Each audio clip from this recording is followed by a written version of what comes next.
আমি অভ্র চৌধুরী। আজকে দার্জুক 9-এর 2500 বিবি দিয়ে জয়েনিং করলে পরে কী সুবিধা, এইটা নিয়ে একটা ছোট্ট ভিডিও বানাতে এলাম। 2500 বিবিতে আপনি যদি জয়েন করেন, প্রথম কথা হচ্ছে গেলো 2500 ডিপি ওয়ালেটে পাবেন, যেটাকে আমরা সিই ওয়ালেট বলছি, যেটা 60:40 রেশিওতে আপনি পাবেন। এর সাথে সাথে আপনি সেকেন্ড যেটা বেনিফিট পাচ্ছেন সেটা হচ্ছে গেলো ফার্স্ট মান্থেই আপনি রিটেলার ক্লাব বোনাসে এন্ট্রি করে যেতে পারছেন, যেটাতে মোটামুটি থার্ড মান্থ থেকে প্রায় নিয়ার অ্যাবাউট 400-এর কাছাকাছি পে আউট আসে।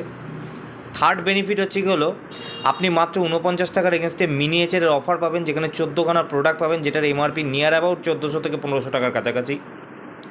4 নম্বর পয়েন্ট, আপনার আইডিটা হায়েস্ট ম্যাক্স আউটে চলে যাবে প্রথম দিন থেকে, মানে ক্যাপিং প্রথম নিচের ক্যাপিংগুলো থাকবে না। আর 5 নম্বর, আপনি আপনার ফার্স্ট যে বিভিটা 2500 বিবির যে বিলটা, এই বিলটা আপনি আপনার যে লোকগুলো আছে তাদেরকে দেখাতে পারবেন, তো তাদেরও 2500 বিবি করতে সুবিধা হবে। Thank you very much, wish you all the best.